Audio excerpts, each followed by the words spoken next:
todos. Muchísimas gracias por acompañarnos en este segundo día del Foro Nacional de Derechos Humanos y Grupos en Situación de Discriminación en su segunda edición hacia la equidad de condiciones en tiempos de COVID-19. Agradezco a la mesa que nos acompaña el día de hoy en esta mañana, que es la mesa sobre acceso a la justicia o al derecho laboral. Nuestros participantes, a nombre del rector del centro universitario, el maestro José Alfredo Peña Ramos, y de la secretaria académica, la maestra Lourdes Jiménez Pargam. Les agradezco que nos acompañen. Yo voy a dar el uso de la voz en este momento a la doctora Carla Fabiola Vega Ruiz, quien va a moderar esta mesa. Ella es profesora investigadora de este centro universitario, miembro de la Junta Académica del Doctorado en Derechos Humanos y ahora coordinadora de investigación de la Coordinación General de Investigación y Posgrado y Vinculación de esta universidad. Muchas gracias, doctora Carla. La dejo en uso de la voz. Muchas gracias, doctora Magnolia, por la presentación. Buenos días, sean todos bienvenidos. Es un honor compartir esta mesa con el doctor Ángel Guillermo Ruiz Moreno, con el doctor Rodrigo Maldonado Corpus, con la doctora Liliana Castañeda Rentería y el doctor Julio César Vázquez Colunga, en el marco del segundo Foro Nacional Derechos Humanos y Grupos en Situación de Discriminación hacia la equidad de condiciones en tiempos de COVID-19. Gracias a quienes siguen este evento a través del Facebook de la Cátedra para la Cultura de Paz y particularmente nos reúne el día de hoy celebrar los trabajos de la mesa número 2, en la que se abordará la temática desigualdad, discriminación, exclusión y marginación como violación al derecho humano en materia laboral en tiempos de COVID-19. Para el óptimo desarrollo de la mesa, me permito señalar lo siguiente. Primero, la exposición de los ponentes será de hasta 15 minutos. Segundo, concluidas las exposiciones, se concederá un espacio de 2 minutos para cada uno de los ponentes, con el propósito de que presenten 2 propuestas de agenda pública a nivel nacional o internacional hacia la equidad de condiciones para los grupos vulnerables en tiempos de COVID-19. Todo esto será leído y presentado por el relator el último día del foro para integrar la declaración del foro hacia la equidad de condiciones en tiempos de COVID y se publicará en la página de la Cátedra para la Cultura de Paz. Tercero, se abrirá un espacio de 20 minutos de preguntas y respuestas. Antes de iniciar con la dinámica, es para mí un honor leer una breve reseña curricular de nuestro primer ponente, doctor Ángel Guillermo Ruiz Moreno, abogado y maestro en negociación colectiva y seguridad social por la Facultad de Derecho de la Universidad de Guadalajara, doctor cum laude en Derecho del Trabajo y de la Seguridad Social por la Universidad San Pablo, CEU de Madrid, España, profesor investigador, titular C de tiempo completo, coordinador del doctorado en Derecho y maestro emérito de la Benemérita Universidad de Guadalajara, investigador nacional, nivel 3, del Sistema Nacional de Investigadores del Consejo Nacional de Ciencia y Tecnología de México, CONACYT. Premio Nacional de Investigación Jurídica 2009, otorgado por la ANFADE. Autor de 16 libros individuales, coordinador y coautor en más de medio centenar de libros colectivos en materia del derecho laboral y de seguridad social. Presidente nacional de la Academia Mexicana de Derecho del Trabajo y de la Previsión Social. Presidente internacional de la Asociación Iberoamericana de Juristas de Derecho del Trabajo y de la Seguridad Social. Doctor Guillermo Cabanelas. Presidente honorario y socio fundador de la Academia Mexicana de Derecho de la Seguridad Social, Colegio de Jalisco. A continuación, y sin más preámbulo, cedo el uso de la voz al doctor Ángel Guillermo Ruiz Moreno. Adelante, doctor. Muchísimas gracias, doctora Carla Vega. Estimados compañeros de este panel, si en realidad buscamos equidad de condiciones laborales, el gran desafío en materia del trabajo y los cambios en la producción de bienes y servicios que está imponiendo hoy día la cuarta revolución industrial, mejor conocida como Industria 4.0, la que bien podríamos describir, como la digitalización, la automatización robótica y la inteligencia artificial, deberemos comprender los profundos cambios que se están concretando en los diversos ámbitos laborales, tanto en México como en el mundo entero. La propia Organización Internacional del Trabajo ya ha establecido en la denominada Declaración del Centenario de la OIT para el Futuro del Trabajo en 2019 que el mundo laboral está teniendo una profunda transformación a raíz sobre todo de esta innovación tecnológica. Además, aunada al tema de la evolución demográfica, el cambio climático y el proceso inevitable de la mundialización, porque la economía, todos lo sabemos ya, está realmente globalizada. Y no solo la economía, también la cuestión educativa, la transmisión del conocimiento en esta era, de la COVID-19, que se ha vuelto en realidad un grave problema para millones de seres humanos. A fin de dar respuesta a estos retos, en el marco de la conmemoración del 100º aniversario de la OIT, en la llamada reunión de Conferencia Internacional del Trabajo, la 108, por cierto, celebrada en 2019, se adoptó una declaración del centenario de la OIT para el futuro del trabajo.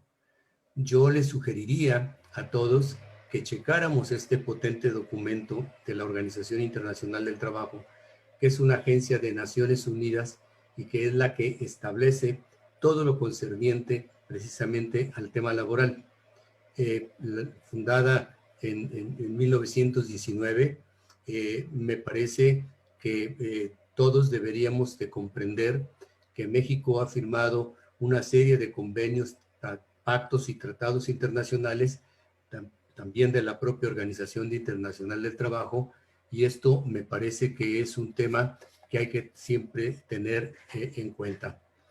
Por otra parte, la situación se agrava más porque aparte del enorme desafío tecnológico, nos encontramos, como lo sabemos todos, amenazados por una pandemia global que asola a la humanidad, provocando millones de enfermos, centenares de miles de muertos, con actividades económicas prácticamente paralizadas y con cifras escalofriantes de puestos de trabajo perdidos, tanto en el sector formal como el informal de nuestra economía, debido a que desciende aceleradamente la productividad.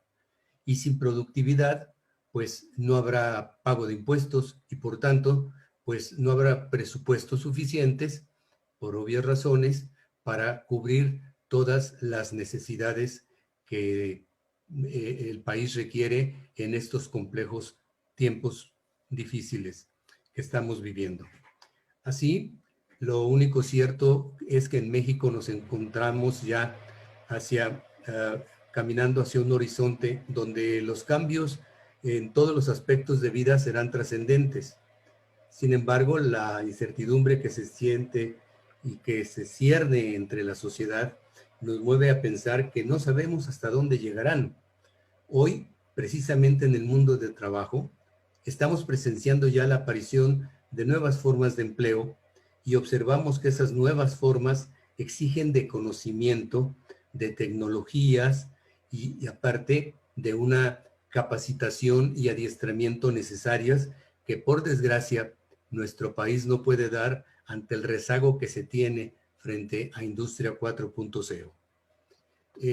Por otra parte, el llamado fenómeno de la robotización inteligente también provoca inevitablemente la desaparición de oficios y profesiones centenarias, sobre todo en trabajos repetitivos, pero el trabajo no se acabará.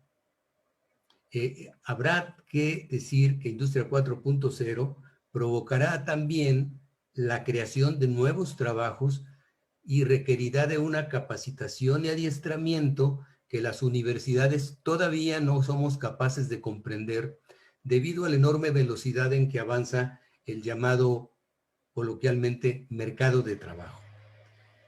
Sin temor a exagerar, opino que es este un escenario dramático que el mundo va a superar, desde luego, tal y como ocurrió con las consecuencias provocadas por las 3 revoluciones industriales anteriores, y también el tema de la pandemia pasará.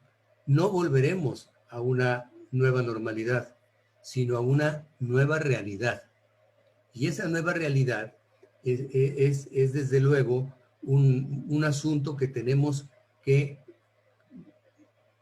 ponernos de acuerdo hoy a base de los consensos que puedan lograrse en temas tan complejos como este, para crear políticas públicas que nos puedan servir para que la ciencia avance y poner precisamente a la ciencia por sobre el factor político, que casi siempre en materia jurídica tiene un mayor impacto. El punto es que en esta era hipertecnológica habrá importantes cambios para la vida de todos.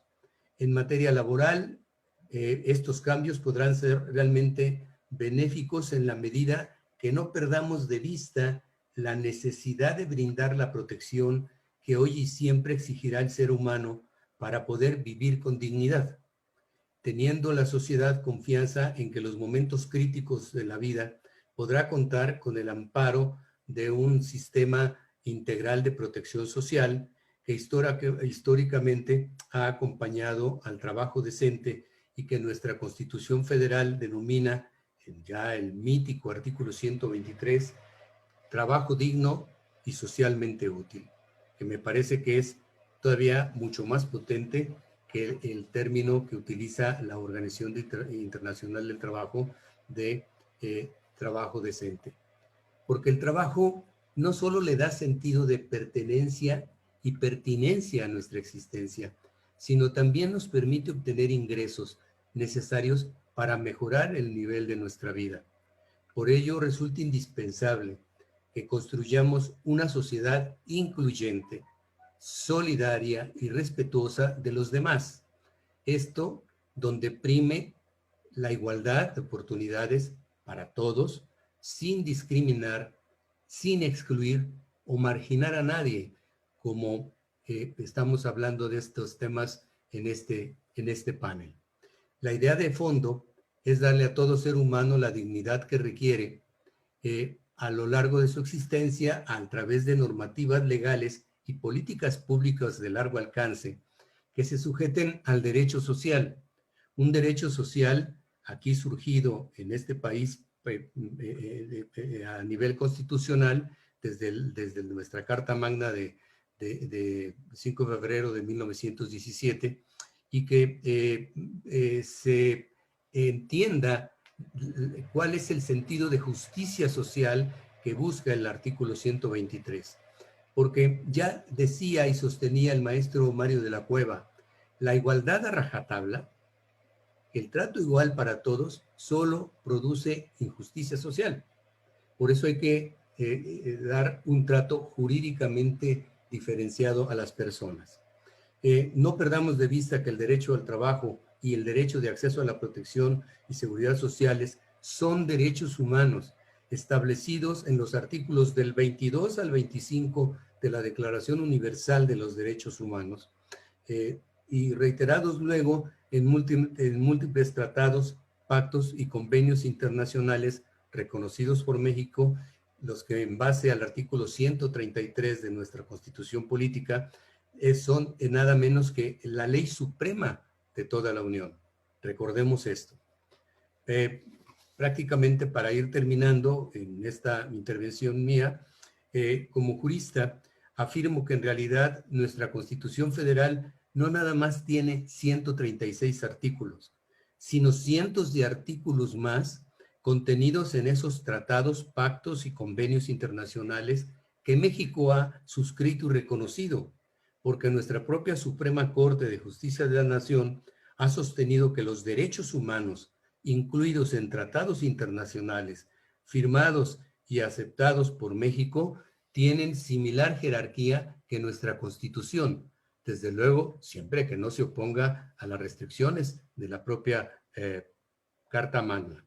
Así las cosas, el Estado mexicano tiene, en base a estos principios jurídicos de convencionalidad, pro persona y de no discriminación, emanados de nuestro vigente artículo primero constitucional, la obligación inexcusable de promover, respetar, proteger y garantizar los derechos humanos, siempre de conformidad con los principios de universalidad, interdependencia, indivisibilidad y progresividad. Es por ello que todas las autoridades, todas, en el ámbito de sus respectivas competencias, federal, estatal, municipal, tienen la obligación inexcusable de prevenir, de investigar, sancionar y en su caso hasta reparar las violaciones a nuestros derechos humanos. Y la pregunta por eso es ahora muy simple. ¿Qué más necesitamos los habitantes de este país para hacer valer que se respeten nuestros derechos humanos en todo tiempo y en todo lugar? Y la respuesta, en mi opinión, con esto concluyo, es más que obvia. Debemos ejercer nuestros derechos humanos que son irrenunciables, inalienables e inextinguibles, porque el derecho que no se ejerce se pierde.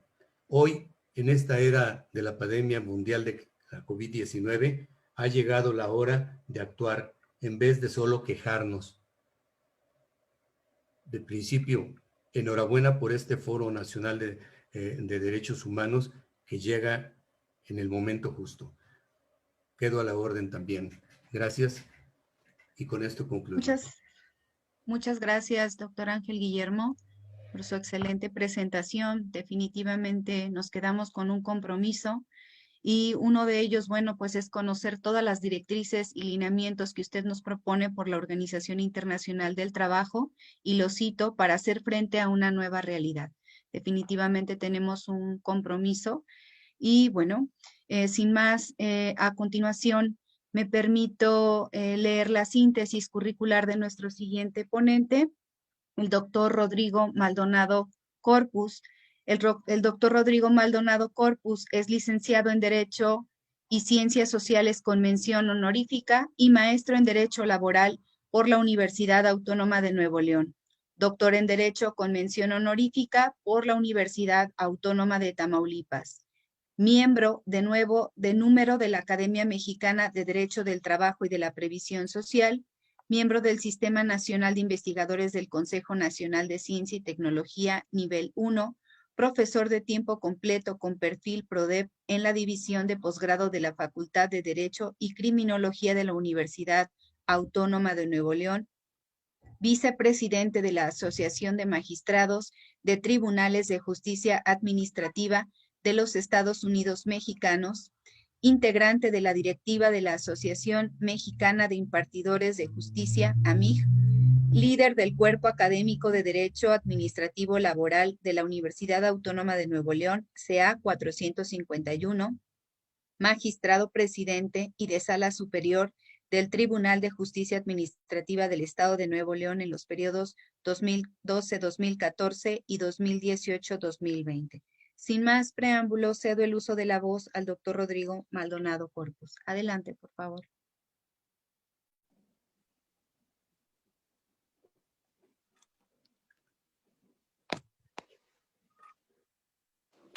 El derecho al trabajo es un derecho fundamental y esencial para la realización de otros derechos humanos y constituye una parte inseparable e inherente de la dignidad humana. En principio, quiero agradecer a la Universidad de Guadalajara, específicamente al Centro Universitario de Tonalá, y en forma muy especial a nuestro amigo, el doctor Ángel Guillermo Ruiz Moreno, presidente de la Academia Mexicana de Derecho del Trabajo y de la Previsión Social, por esta inmerecida oportunidad que me brinda de participar en este segundo Foro Nacional de Derechos Humanos y Grupos en Situación de Discriminación, hacia una situación de discriminación, de equidad en tiempos del COVID. En un panel con tan distinguidos expositores y una audiencia tan privilegiada como esta. Primeramente, cabe destacar que el derecho mexicano en general vive una auténtica revolución, específicamente en los tópicos de métodos alternos, oralidad y control difuso. Este último, como consecuencia de la reforma más trascendental en derechos humanos que ha tenido nuestra ley fundamental en el último siglo. Me refiero a la reforma del artículo 1 constitucional, publicada el 10 de junio del 2011. Cabe señalar que el derecho del trabajo ha sido pionero en esos temas, ya que fue el primero en legislar en relación a los métodos alternos, a la oralidad, y desde mi muy especial punto de vista, es donde se genera el epicentro del control difuso de constitucionalidad y convencionalidad, precisamente en el problema de los aeroportuarios. Amén de que el principio pro homine viene a constituir un sucesor latus sensus del principio pro operario. Ahora bien, para el tema en la especie, es importante señalar que México, al igual que los países de la mayor parte del mundo, enfrentan una contingencia denominada pandemia COVID-19, que ocasiona enormes daños a la salud humana y en muchos de sus casos, lamentablemente, la muerte de seres humanos. Las autoridades de salud pública y privada han hecho grandes esfuerzos para controlar esta pandemia y se han visto en la necesidad de tomar medidas atípicas para lograr que la sociedad colabore a evitar la propagación y contagios de esta contingencia sanitaria. Dichas autoridades, con sustentos y argumentos científicos, consideran que la principal forma de transmisión la provocamos los mismos seres humanos, a través de la convivencia cotidiana, en reuniones obligatorias o voluntarias, en donde no se siguen los protocolos de salubridad ni se respeta la sana distancia, lo cual provoca estos contagios. Hay grandes esfuerzos para que a través de la medicina y la prevención se trate de controlar esta pandemia. Sin embargo, hasta el momento han sido insuficientes. Es importante recordar que la Secretaría de Salud, el 24 de marzo del 2020, con fundamento en el artículo 73, fracción 16 de la Constitución Federal, emitió el acuerdo por el que se establecen las medidas preventivas que se deberán implementar para la mitigación y control de los riesgos para la salud que implica la enfermedad por el virus COVID-19. Posteriormente, el presidente de la República, en la misma fecha y en cumplimiento a lo instituido en el referido numeral 73, fracción 16, en su segunda disposición, sancionó el citado acuerdo. Y es precisamente aquí donde encontramos la piedra angular que viene a provocar oscuridad, disyuntivas e incertidumbre en relación a la interpretación y aplicación del multicitado acuerdo vigente hasta el día de hoy. La primera gran disyuntiva que se nos presenta es resolver si se trata o no de un acuerdo general o parcial. En mi muy humilde opinión, consideramos que se trata de un acuerdo general, que tiene aplicación y obligatoriedad en todo el territorio nacional. Lo anterior se desprende de la multireferida fracción 11, primera y segunda disposición, que rezan. Primera, el Consejo de Salubridad General dependerá directamente del presidente de la República sin intervención de ninguna Secretaría del Estado. Y sus disposiciones generales serán obligatorias en el país.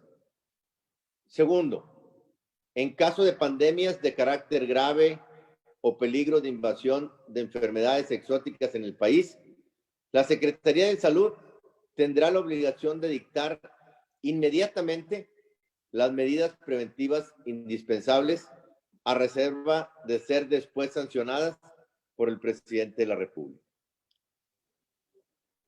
Siguiendo esa tesitura, podemos colegir que desafortunadamente se han violado en forma flagrante y sistemática derechos humanos de los trabajadores, como son los siguientes supuestos.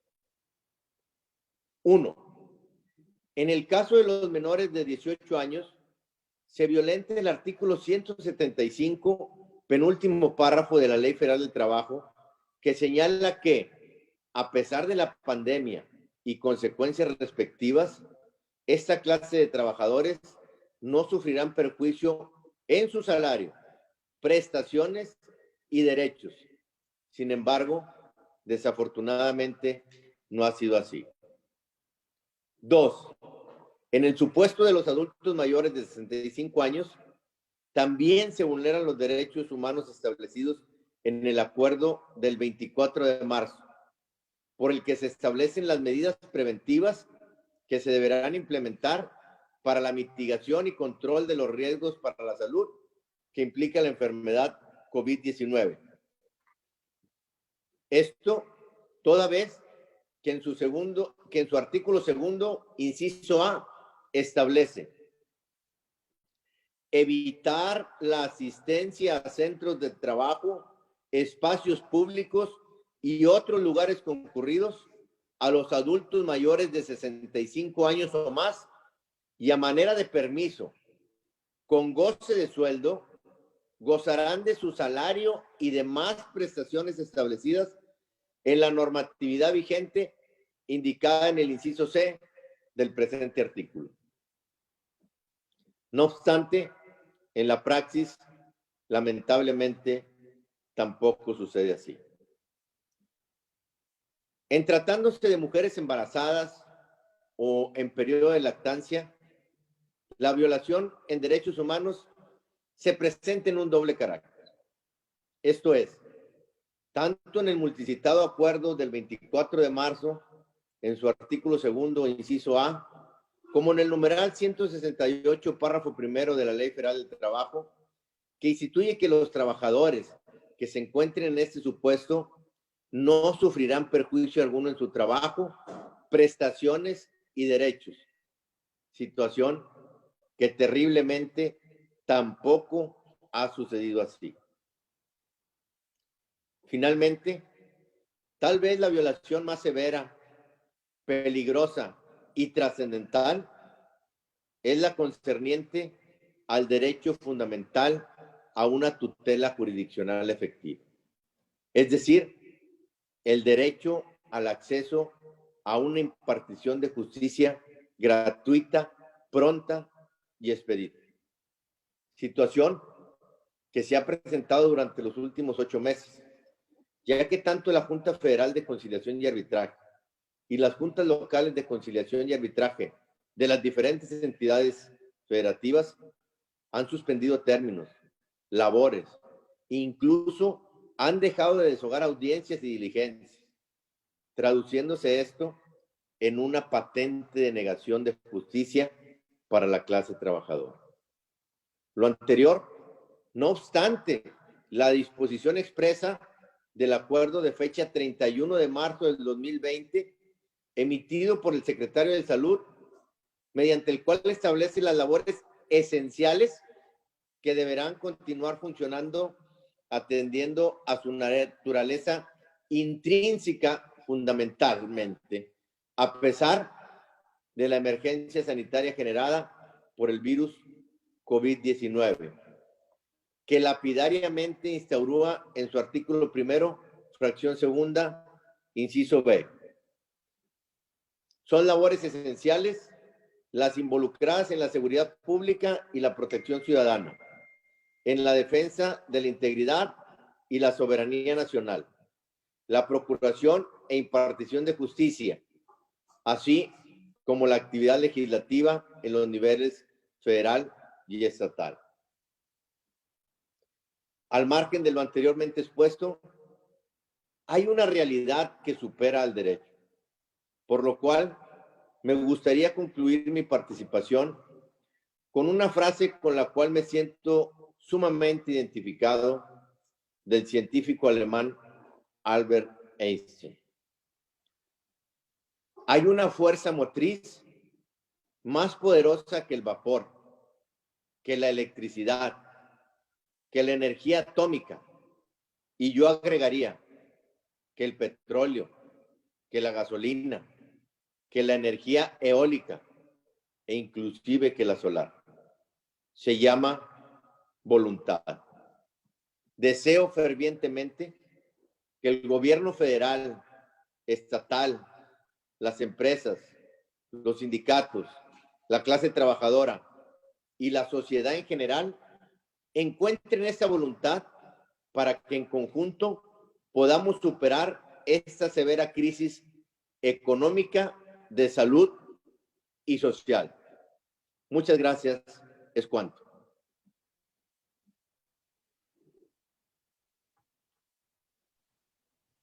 Muchas gracias, doctor Rodrigo Maldonado Corpus, por su excelente presentación y compartir con nosotros una línea del tiempo que nos recuerda precisamente el contexto en el que nos encontramos el día de hoy.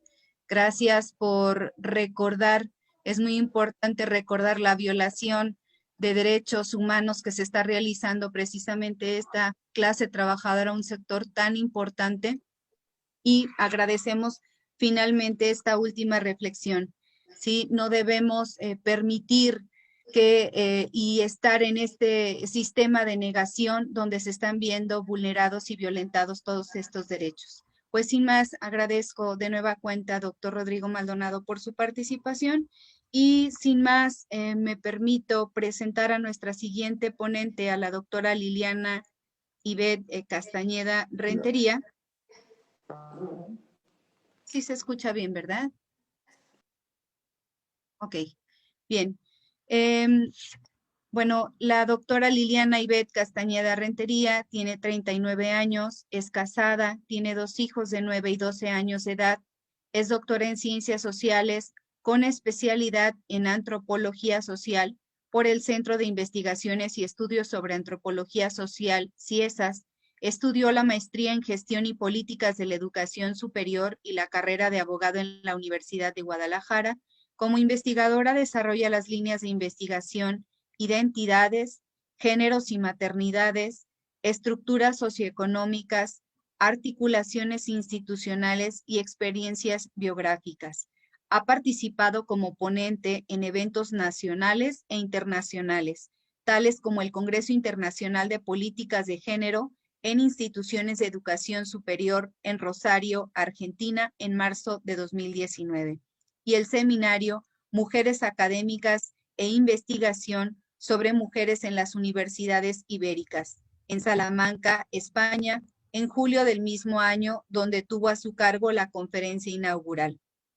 En 2015, fue acreedora al Premio Internacional Elsa Chaney 2015 por el artículo Nuevas Sujetas, Nuevas Identidades, la vivencia profesional en la configuración de la identidad de género que otorga la Latin American Studies Association a los mejores artículos sobre género y estudios de mujeres sobre América Latina. Es miembro del grupo de trabajo Género, Desigualdades y Derechos en Tensión de CLACSO, miembro de la Red Mexicana de Ciencia, Tecnología y Género, Red Mexitec, y de la Red Iberoamericana de Investigación en Trabajo, Género y Vida Cotidiana. Miembro fundador y actual coordinadora del Grupo Iberoamericano de Investigación sobre Mujeres, Conciliación y Corresponsabilidad, hospedada por el Espacio de Mujeres Líderes en Instituciones de Educación Superior de las Américas de la Organización Universitaria Interamericana. miembro candidata del Sistema Nacional de Investigadores 2018-2020, miembro del Sistema Nacional de Investigadores Nivel 1 2021-2023. Entre su producción se encuentra la coordinación de 3 libros, algunos capítulos y artículos publicados en revistas indexadas. Sin más preámbulos, cedo el uso de la voz a la doctora Liliana Castañeda Rentería. Adelante, doctora, por favor. Hola, buenos días. Muchas gracias, doctora Carla. Quiero iniciar agradeciendo la atención para el Estado de Cutonalá. Agradecer también y reconocer, digamos, el honor de compartir la mesa con los académicos con los que estoy compartiendo justamente el diálogo en relación a estos temas tan interesantes, pertinentes e importantes, ¿no? que tenemos que discutir. Y, digamos, aclarar desde un principio que lo que yo quisiera compartir con todos parte, ¿no? Desde otro tipo de posicionamiento de investigación y de conocimiento. Como bien se comentó, soy antropóloga social, y entonces lo que yo quisiera platicar en torno a la temática de la mesa está relacionado justamente con cómo se está viviendo, ¿no? Desde las experiencias de las mujeres fundamentalmente, este confinamiento y todos los derechos y todas las situaciones que se ven vulneradas con el tema del teletrabajo desde casa, ¿no? Para justamente dar inicio con mi exposición, quisiera solamente comentar que no es la pandemia la que ha traído los problemas, sino que justamente la pandemia nos halló muy mal parados en términos institucionales, a veces normativos, ¿no? Sociales, y la pandemia justamente ha venido a profundizar, ¿no? Y poner sobre la mesa temas de manera más cruda y más quizá violenta, puesto que ahonda muchas de las brechas que ya existían, sobre todo en temas de igualdad de género, igualdad entre hombres y mujeres.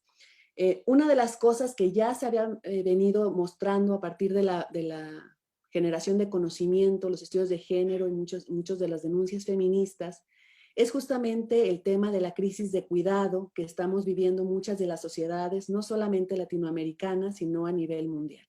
Una crisis del cuidado que tiene que ver no solamente con los cambios demográficos, es decir, cada vez hay más adultos mayores, ¿no? Cada vez hay más viejos y cada vez hay menos personas jóvenes en posibilidades de dar una atención o cuidado a esos adultos, por ejemplo. Pero también tiene que ver con la preexistencia de la división sexual del trabajo al interior de los hogares y con la idea tradicional que se tiene sobre que las mujeres traemos un chip o un gen que nos hace unas personas más aptas para el cuidado, ¿no? Lo cual generalmente o culturalmente significa que a las mujeres se les asigna la responsabilidad exclusiva de la crianza, pero también del cuidado de enfermos crónicos, personas dependientes, adultos mayores, etc. Entonces, digamos, en este marco de crisis del cuidado que se vive a nivel global, el que venga una pandemia, pues todavía profundiza más este tema, y una de las cosas positivas que vería yo es la posibilidad de que nos da la opción de hablarlo y presentarlo como un tema en la agenda pública que debiera de figurar en la toma de decisiones, definiciones de políticas a nivel no solamente local, nacional, sino a nivel global, como tendría que estarse confrontando esta crisis sanitaria. Entonces, bien, no es un tema nuevo, es un tema que ya existía, y la pandemia lo saca a la luz, digamos, de una manera muy clara y muy importante. En el caso de México, digamos, como muchos países, México no existe un sistema público de cuidado, lo cual tiene algunas implicaciones en términos laborales. La primera es que muchas veces la inexistencia de un sistema público de cuidado impide que las mujeres ingresen al mercado laboral o dificulta que puedan ingresar al mercado laboral en mejores condiciones, ¿no? ¿Qué hacen las mujeres para poder salir a trabajar? Bueno, cuando tienen hijos, me refiero, generalmente las mujeres recurren a otras mujeres, la mamá, la abuela, una empleada, recurren al mercado, ¿no? Cuando pagan las guarderías, por ejemplo, ¿no? Que si bien tenemos un derecho a guarderías, hay poblaciones en donde no hay lugares disponibles para la cantidad de mujeres que tienen ese derecho. Generalmente, digamos, la forma en que muchas mujeres, ¿no? Y para poder trabajar, tenía que ver con la posibilidad de que los niños estuvieran cuidados en una escuela, ¿no? Entonces, digamos, pensemos también en eso ahora que con el confinamiento. Y finalmente, digamos, está el tema de acceder a los cuidados a través de los servicios públicos, que ya dije, hay un problema en términos de guarderías. Yo vivo en una población de casi 100,000 habitantes y solo existe una guardería pública del Seguro Social, ¿no? Entonces, imagínense eso qué significa en términos de que la mujer pueda acceder o ingresar al mercado laboral.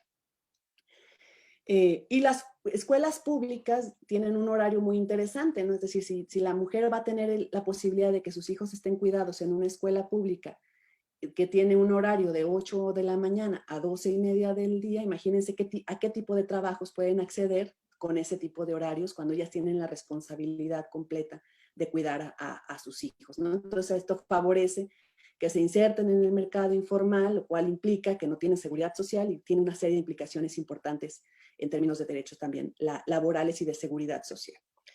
La pandemia, digamos, lo que provocó fue que se borraran esas líneas entre lo público y lo privado, ¿no?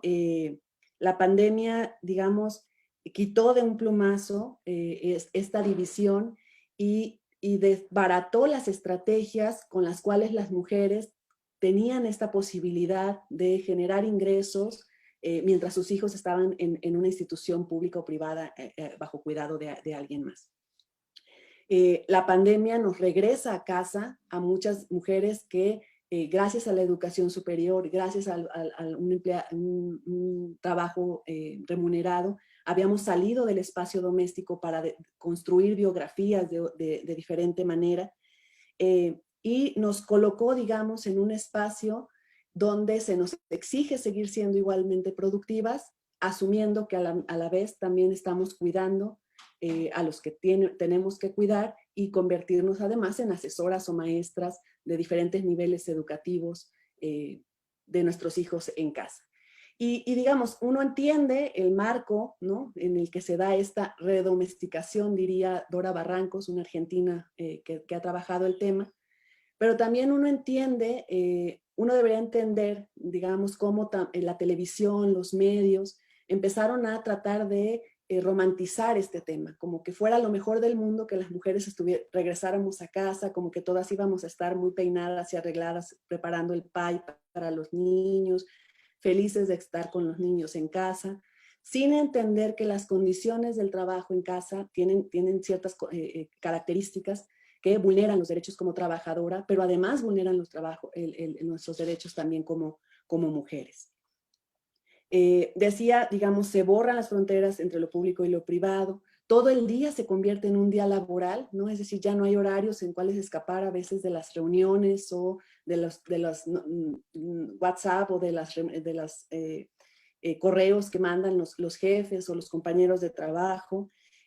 Todo el día también es atención familiar, uno puede estar en una reunión y estar atento de si la carne se está cociendo o si los niños están en la clase.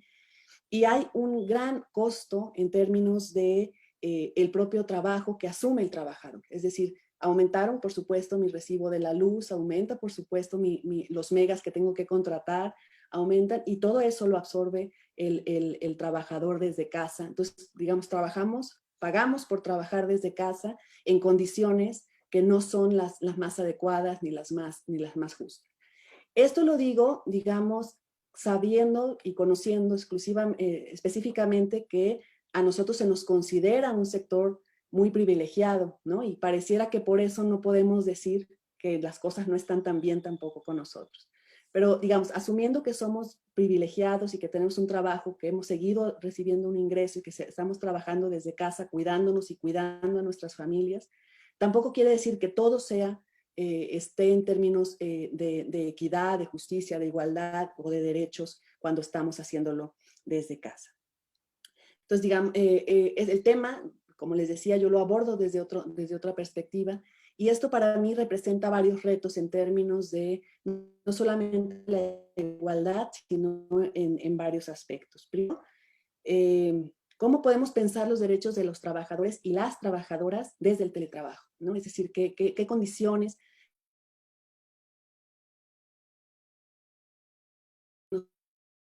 cómo pensar los horarios, la productividad en condiciones como las que estamos viviendo, ¿no? Desde dónde podemos pensar los derechos laborales en estas circunstancias.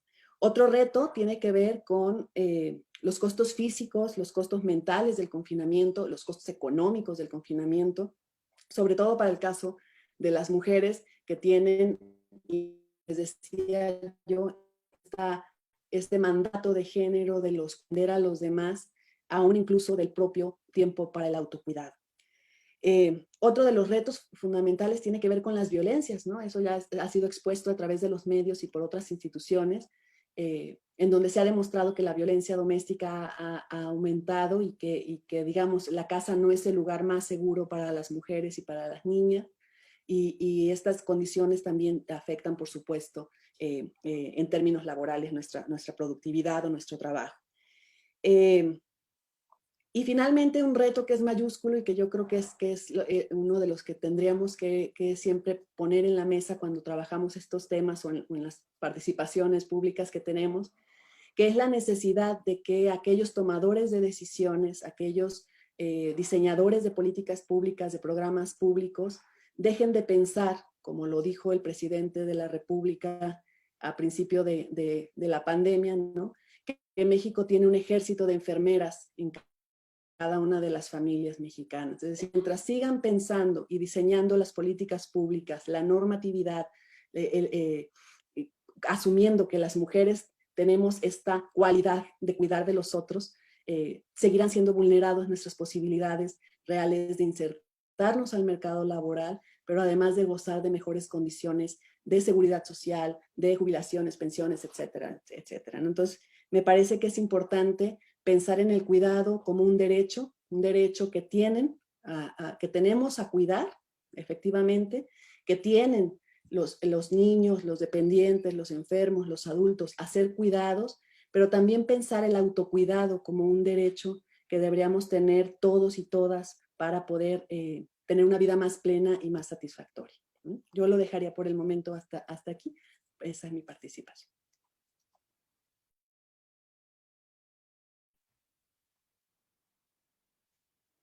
Muchas gracias, doctora Liliana Castañeda, por su excelente participación. Nos quedamos entonces con esta idea de vulneración de derechos humanos en el contexto de la pandemia, que profundizó y agravó contextos de desigualdad de los que ya venía sufriendo la mujer. Muchísimas gracias. Bueno, a continuación y continuando con nuestro orden del día, me permito dar lectura a la reseña curricular del doctor Julio César Vázquez Colunga. Él es abogado, maestro en educación por el Sistema Tecnológico de Monterrey y doctor en psicología por la Universidad de Guadalajara, profesor investigador en el Centro Universitario de Tonalá, Cutonalá, de la Universidad de Guadalajara. Cuenta con más de 10 años de experiencia en relaciones laborales, obligaciones parafiscales, derecho del trabajo y de la seguridad social. Profesor de asignaturas como legislación en salud ocupacional, factores psicosociales y educación para la salud en el trabajo. Dentro de la maestría en ciencias de la salud en el trabajo, PNPC CONACYT del CUCS UDG, imparte también las asignaturas de teoría de los derechos humanos, derecho colectivo del trabajo, ética jurídica y filosofía del derecho en la carrera de abogado en Cutonalá. Es miembro del Sistema Nacional de Investigadores, nivel 1, colaborador del Cuerpo Académico UDG CA 958, Procesos Educativos, Salud y Trabajo, miembro de la Academia Jalisciense de Ciencias, miembro del Instituto Internacional de Investigación Social, Ambiental y de Salud Ocupacional, miembro del Programa de Investigación en Salud Ocupacional y miembro de la Red de Investigadores para el Desarrollo Humano Sustentable. También es miembro del Sistema Mexicano de Investigación en Psicología y de la Asociación Internacional de Psicología Positiva, conferencista y autor de diversos libros, capítulos y artículos científicos en revistas indexadas y en distintos idiomas. Sin más, cedo el uso de la voz al doctor Julio César Vázquez Colunga. Adelante, doctor, por favor. Muchas gracias. Muy buenos días a todos. Gracias, doctora Carla Vega. Les agradezco la invitación. Gracias a todos ustedes por compartir este espacio en torno a un tema tan importante como son los derechos humanos y el advenimiento de un mundo en que todas las personas, sin distinción alguna, podamos disfrutarlos de manera plena y libres de todo temor y miseria, tal y como ya se planteaba en el preámbulo de la propia Declaración Universal de Derechos Humanos. Para contextualizar un poco en torno al tema, quiero comenzar por citar algunos fragmentos del texto de Bernardino Ramazzini. En esta ciudad se acostumbra a destapar las cloacas que se entrecruzan por debajo de las calles. Observé a uno de los obreros que realizaba su tarea en aquel infierno y me fijé en que parecía muy aprensivo y tenía todos los nervios en tensión. Me contó del sucio trabajo que ejecutaba y me dijo: nadie que no lo haya hecho puede imaginarse lo que cuesta permanecer más de 4 horas en este sitio. En esta labor lo que más se lastima son nuestros ojos. Si continúo, muy pronto me volveré ciego, como les ha sucedido a otros. Refiere Ramazzini que después de esto, ve a varios obreros de ese mismo oficio a medio cegar o ya ciegos, que pedían limosna en las calles de la ciudad, y señala: deberé confesar que ocasionan no poco daño a los obreros ciertos oficios que desempeñan, donde esperaban obtener recursos para el propio mantenimiento y el sostén familiar, hallan a menudo gravísimas enfermedades y maldicen el arte al que se habían dedicado mientras se alejan del mundo de los vivos. De Morbis Artificum Diatriba, una obra de 1700. Uno de los primeros tratados en torno al tema de la salud ocupacional y de las enfermedades relacionadas con el trabajo.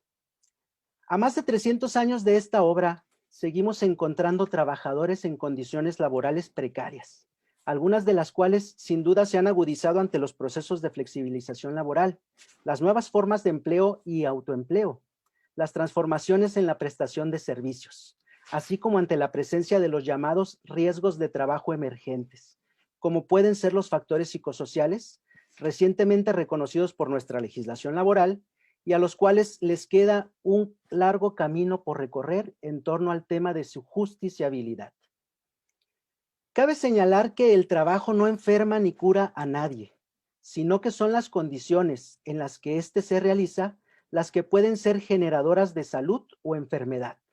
Así, el trabajo es una actividad que puede contribuir a generar bienestar, al desarrollo de la comunidad y al de la sociedad.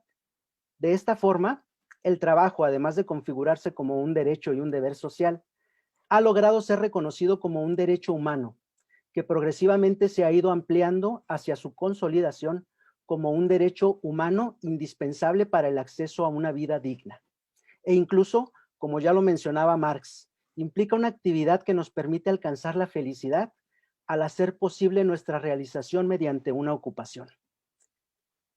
En este sentido, se ha buscado conceptualizar el derecho humano al trabajo decente o trabajo digno, el cual, a decir de organismos ampliamente reconocidos como la Organización Internacional del Trabajo, implica una serie de prerrogativas y condiciones tendientes a garantizar la dignidad del ser humano, que deben ser promovidas, defendidas por gobiernos, individuos y sociedades.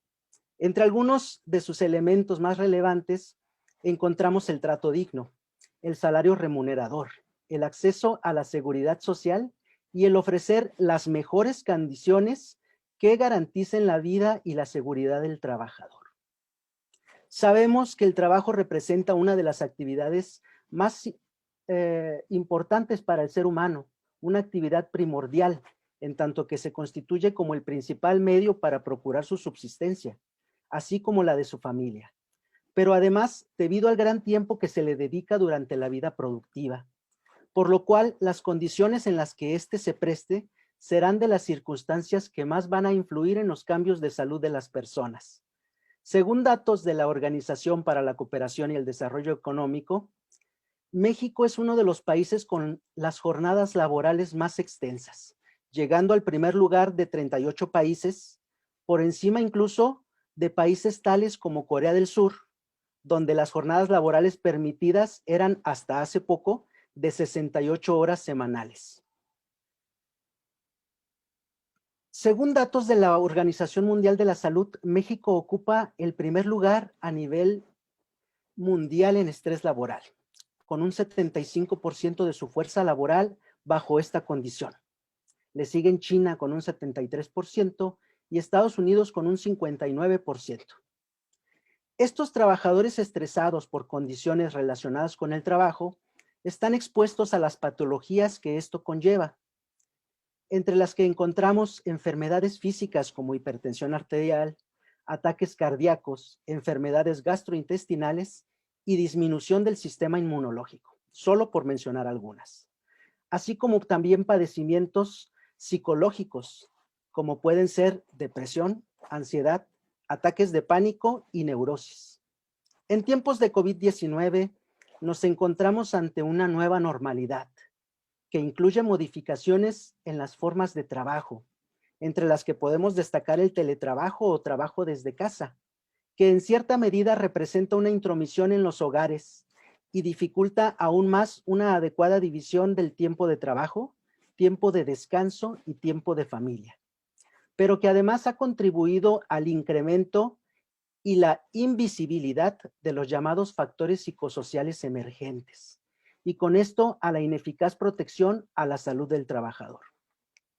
Si bien recientemente se ha logrado que nuestra legislación contemple a los factores de riesgo psicosocial, como aquellos que pueden provocar trastornos de ansiedad, no orgánicos del ciclo sueño-vigilia, de estrés grave y de adaptación, derivados de la naturaleza de las funciones del puesto de trabajo, del tipo de jornada laboral y la exposición a acontecimientos traumáticos severos o a actos de violencia laboral.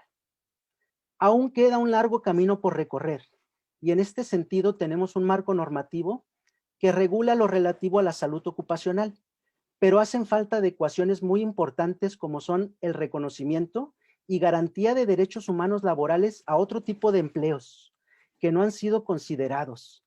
No está de más recordar que tenemos derecho a la libertad de trabajo, pero además a la salud y a un medio ambiente sano, y que es el Estado quien garantizará estos derechos.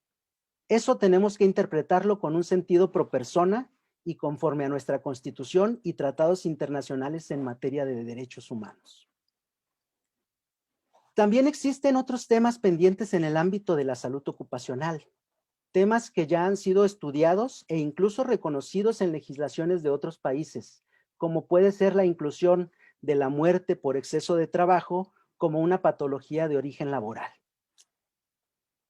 Simplemente existen datos de la Organización Mundial de la Salud donde se estima que en México un 25% de los más de 70,000 infartos que se registran al año son provocados por causas de estrés laboral. Tenemos también otras afecciones como pueden ser el workaholismo o la adicción al trabajo, que tiene una línea muy delgada con lo que se ha denominado work engagement o incluso la autoexplotación, que es un fenómeno que se ha encontrado en algunas ocupaciones donde la persona se autoemplea, como es en el caso de los conductores de taxi que pagan una renta por el vehículo o el uso de las placas, y que en este sentido, previo a comenzar su jornada laboral, comienzan ya con números en rojo, ¿no? Comienzan ya con un adeudo, y entonces no les queda de otra que trabajar y extender sus jornadas de tal forma que su trabajo les ofrezca una remuneración que les permita cierto nivel de vida. Para ejemplificar psicopatologías laborales emergentes, hablemos del tecnoestrés, trastorno común en quienes no están acostumbrados al uso de la tecnología. Recordemos por un momento dos casos recientes relacionados con el teletrabajo docente. Y bueno, aquí me gustaría hacer el paréntesis, ¿no? La profesión docente ha sido considerada dentro de las 10 profesiones de más alto riesgo, junto a profesiones como las de los bomberos, policías y reporteros de guerra. Entonces, pues bueno, yo creo que estos dos ejemplos nos ayudan a contextualizar bastante bien la problemática que se vive actualmente en tiempos de COVID. Tenemos por un lado el caso del profesor que estando en videoconferencia con sus alumnos comienza a tener problemas con el uso de las tecnologías y rompe en llanto. Y por otro lado, tenemos al profesor que estando en videoconferencia y en un aparente arranque de ira comienza a agredir verbalmente a uno de sus alumnos. En ambos casos desconocemos el contexto completo, pero ambas situaciones hacen evidente la presencia de factores psicosociales manejados de distinta forma y con distintas consecuencias, pero ambos con un impacto en la dignidad del ser humano al vulnerar la salud y la calidad de vida del trabajador, pero además ante un posible linchamiento mediático y el descrédito social que un padecimiento mental conlleva, así como consecuencias familiares e incluso consecuencias de carácter legal. Sin duda que se trata de un tema bastante complejo, que no es posible agotar en un espacio breve, que implica otras problemáticas y otras variables a considerar y que impacta a otros derechos humanos, lo cual hace patente su carácter de indivisibles e interdependientes, y que la vulneración de uno solo representa una vulneración a la dignidad humana que desencadena un efecto dominó. Por último, quiero cerrar mi intervención recordando que la OIT define al trabajo decente como aquel que sintetiza las aspiraciones de las personas durante su vida laboral. Significa la oportunidad de acceder a un empleo productivo que genere un ingreso justo, la seguridad en el lugar de trabajo y la protección social para las familias, mejores perspectivas de desarrollo personal e integración social, libertad para que los individuos expresen sus opiniones y se organicen y participen en las decisiones que afectan sus vidas, así como la igualdad de oportunidades y trato para todos, mujeres y hombres. Y es en este sentido donde se hace evidente que es necesario transitar a una cultura proactiva de los derechos humanos, donde vivirlos implica no solamente tener las condiciones para disfrutarlos, sino también que los gobiernos, individuos y sociedades deben reconocerlos, respetarlos, promoverlos, defenderlos y exigirlos, para lograr que sean verdaderamente derechos de acceso universal. Hasta aquí mi participación. Muchas gracias.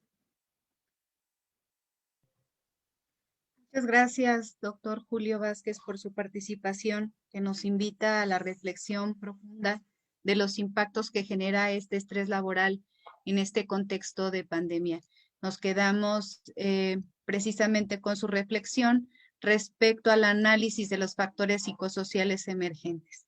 Muchas gracias de nueva cuenta. Y bueno, dando continuidad a nuestro programa y recordando la metodología ya dicha al inicio, los invito en este espacio, por favor, en el que se concederán 2 minutos para cada uno de ustedes con el propósito de que presenten 2 propuestas de agenda pública a nivel nacional o internacional.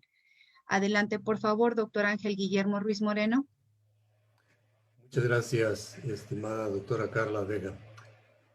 Bueno, yo podría resumir, además, escuchando a las exposiciones que han hecho mis compañeros en este panel, ¿sí? Que para intentar resolver los problemas en materia de derechos humanos del tema laboral, propondría crear la materia de Derecho Internacional del Trabajo en todas las universidades en la carrera, ya sea de abogado o de licenciado en Derecho. ¿Por qué? Por una razón simple. Creo yo, y acabo de escribir un libro acerca del tema, preguntándome ¿qué es más importante?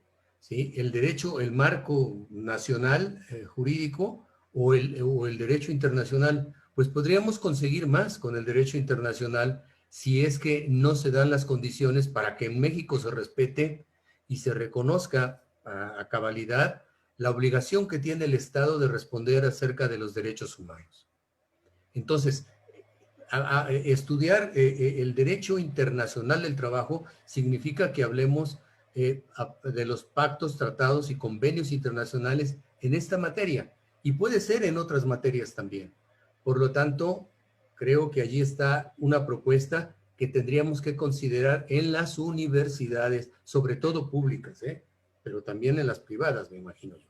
Okay.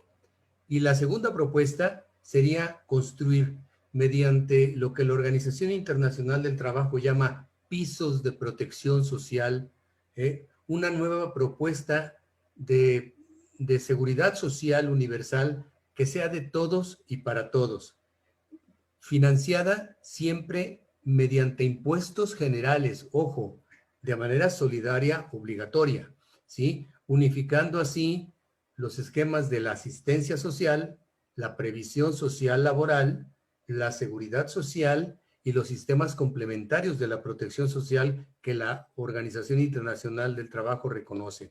Junto, ya ahora también será publicado en 2021 el libro acerca del ingreso mínimo vital para la población en situación de pobreza extrema y de una gran vulnerabilidad.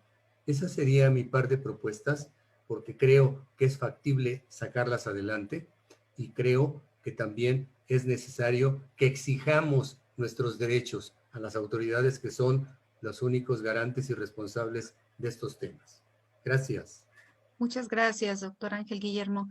Adelante, doctor Rodrigo Maldonado, por favor. Bueno, pues en principio coincido plenamente con lo expresado por el maestro Ángel Guillermo. Definitivamente que deben modificarse los programas de estudios de todas y cada una de las universidades públicas y privadas para incluir estos temas de los convenios internacionales y de los derechos humanos. En mi muy personal opinión, creo en el caso de que la violación más latente a los derechos humanos, desafortunadamente también coincido con el maestro Ángel Guillermo, que fue generada desafortunadamente por las mismas autoridades. Es decir, aquel famoso decreto de salud del 24 de marzo no fue claro, ni liso, ni llano. Y los mismos juristas no hemos podido definir cuál es el camino real y el alcance de ese acuerdo. Entonces, yo creo que deberíamos de iniciar por el principio, por uniformar un acuerdo que sea general para todo el país y para todas las empresas y clases trabajadores que lo integran. Porque desafortunadamente, si adicionamos a eso, hoy cada estado tiene su propio semáforo. ¿Qué sucede? Una Junta Federal de Conciliación y Arbitraje que tiene juntas especiales en diferentes entidades federativas, mientras su semáforo a una misma junta especial que está en el estado de Nuevo León, a la federal, le dice que suspenda, pudiese suceder que de acuerdo al semáforo estatal, la Junta Local de Conciliación local cierre. Es decir, no hay una congruencia, no hay una uniformidad. Y esto ha ocasionado graves problemas y ha ocasionado que algunos empleados sean despedidos, otros que sus jornadas sean reducidas, otros, en el mejor de los casos, que sean prorrateadas por determinados tiempos, otros han sido dados de baja de la seguridad social. No se utilizó el fundamento o los fundamentos que establece nuestra ley secundaria de la Ley Federal del Trabajo para poder describir los supuestos correspondientes a cada una de las circunstancias laborales que hoy acaecen. Otro punto importante para mí es que es muy importante que tanto los nuevos juzgados laborales como las juntas sean dotados de tecnología. En mi experiencia personal, el Tribunal de Justicia Administrativa del Estado de Nuevo León goza con un tribunal virtual que permite recibir a través de un boletín electrónico las demandas y promociones, que permite que las partes, desde la comodidad de su casa, puedan tener un acceso real al expediente electrónico que es idéntico al expediente físico. Y además nos permite realizar las notificaciones electrónicas. Una justicia contemporánea sin la utilización de métodos alternos no es justicia. Y finalmente, me gustaría concluir con que es importante a nivel internacional, más de 17 países, y esto el maestro Ángel Guillermo lo sabe con mucho mayor autoridad doctrinal y moral que su servidor, han generado apoyo a la clase empresarial para evitar que existan estos despidos, estas reducciones de jornadas, estas falta de seguridad social e inclusive la falta de salarios. Yo considero que es importante que las autoridades pongan atención en la forma de, este es un problema, decía yo, que supera su generis, que viene a superar al propio derecho. No es la primera vez que la tecnología y la vida supera la norma legal, pero debemos de encontrar la forma, y la forma la tenemos, maestro Ángel Guillermo, precisamente en la materia laboral, en la palabra favorita que tenemos los laboralistas: los convenios, la conciliación. Este es un problema en donde tanto los empresarios como los trabajadores debemos de ser conscientes de la situación actual que se vive y saber ceder en el sentido de que si la situación económica no permite que me pague un 100%, no lo voy a exigir para que se acabe la empresa. Y también de un patrón que no deje de pagar los salarios. Sabemos bien que si se hubiera utilizado el fundamento del artículo 429 de la Ley Federal del Trabajo, bastaría con que los empresarios hubieran entregado un mes de salario mínimo a los trabajadores y se acabó. Sin embargo, ha habido eco y conciencia en la clase empresarial. Pero es importante que todos, como bien lo dice el maestro Ángel Guillermo, yo concluyo, los derechos humanos no se mendigan, se exigen. Es cuanto.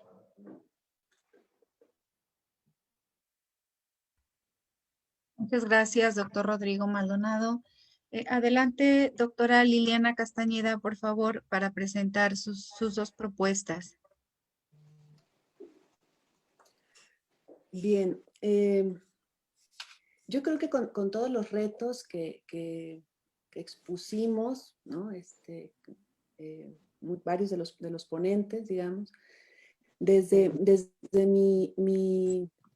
mis temas o mi posición de investigadora, creo que es fundamental promover, ¿no?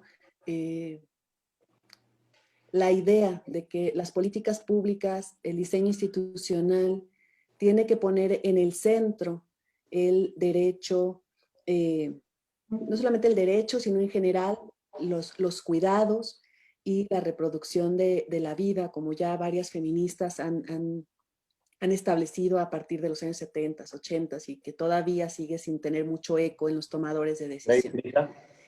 Todas las políticas públicas, la normatividad, las decisiones en el ámbito público, pero también en el ámbito privado en términos de la injerencia que pueda tener el Estado o las instituciones, debe tener en el centro que la vida social, la vida económica, la vida cultural, no puede prescindir de que cuidan de personas que necesitan cuidarse para poder cuidar de mejor manera y hacer posible la reproducción de la vida. Entonces, una propuesta, digamos, tiene que ver con la posibilidad de manera transversal de el diseño, ¿no? Con perspectiva de género, de las políticas públicas, la normatividad, las instituciones y todo aquello que tiene que ver, poniendo en el centro el cuidado y la reproducción de la vida, no solamente en términos de lo que hacen las mujeres, sino de lo que todos y todas tenemos que hacer como parte de una sociedad que requiere cuidados, que requiere tiempos, espacios para cuidar a los demás, pero también para cuidarse de manera individual por medio del autocuidado. Y la segunda, que es quizá más específica, ¿no? Tiene que ver con la posibilidad justamente de visibilizar las diferencias en la vida cotidiana y en la vida privada que impiden, ¿no? la posibilidad de vivir una experiencia, vivir en igualdad de condiciones en el ámbito laboral que tenemos hombres y mujeres. No en términos de privilegios, pero sí en términos de entender que mucho de lo que de la vida privada se nos hace responsables a las mujeres afecta nuestra vida laboral. Y entonces tendría que haber, digamos, un conjunto de incentivos que facilitaran y conciliar, no solamente la conciliación vida privada, vida pública, sino también la posibilidad de equilibrar los pisos con los que somos evaluados hombres y mujeres en las diferentes instituciones. Un ejemplo claro, y que sería una propuesta específica para los académicos, es la diferenciación en términos de evaluación de productividad. No puede ser que nos exijan la misma cantidad de artículos, tesis dirigidas, tutorías, cantidad de horas a personas sin dependientes a su cuidado que a personas con dependientes a nuestro cuidado. Seamos hombres o mujeres, también hay hombres que cuidan y eso también hay que reconocer. Entonces, tendríamos que diseñar políticas institucionales de evaluación diferenciada que respete las vidas privadas, que dé espacio para el cuidado y que permita una igualdad en las condiciones en las que somos evaluados en las instituciones. Muchas gracias, doctora Liliana Castañeda. Adelante, por favor, doctor Julio César Vázquez. Muchas gracias nuevamente. Antes de proseguir, quiero utilizar una frase que nos invita a la reflexión, una especie de epígrafe. La violación de un derecho humano a cualquier persona es un atentado contra la dignidad humana y una ofensa para toda la sociedad. Por lo tanto, quiero plantear las dos siguientes propuestas. Número 1, debemos transitar a una cultura proactiva de los derechos humanos, en este caso de los derechos humanos laborales, donde en lugar de ser asumidos como una obligación exclusiva de los gobiernos para reconocerlos, respetarlos y garantizarlos, deben ser también asumidos como una responsabilidad de los individuos y de la sociedad. Y esto se puede lograr a través de modelos educativos con enfoque en derechos humanos, implementados tanto en la educación formal como en la capacitación y la formación continua en el trabajo. Número 2, la legislación debe regular lo concerniente a este tipo de temas, como la educación y la capacitación con enfoque de derechos humanos, que a final de cuentas es lo que va a permitir el empoderamiento de las personas y complementar la justiciabilidad de los mismos con otro aspecto que se conoce como exigibilidad. Pero además, en el tema laboral tiene pendiente se tiene pendiente la ampliación de la protección del derecho del trabajo a otro tipo de empleos, así como una mejor regulación y mayores garantías en torno a factores psicosociales en el trabajo, como puede ser en torno a temas tales como la desconexión laboral, la cual ya se ha regulado en otros países, e implica la protección para este tiempo de descanso que también se reconoce como parte de los derechos humanos en pro de la salud ocupacional de los trabajadores. Hasta aquí mi intervención. Muchas gracias por el espacio. Muchas gracias, doctor Julio. Pues bien, vamos a abrir un espacio en este momento de preguntas y respuestas y ya tenemos algunas por aquí. Me permito leer, son las siguientes. Nada más, por razón del tiempo, vamos a dar lugar a una de ellas y es la siguiente. Bueno, va dirigida a la doctora Liliana. Es Miguel Ángel Espinosa. Él pregunta, dice, ¿cuál considera podría ser alguna solución para que las mujeres trabajadoras, madres de familia, gocen de mejores derechos?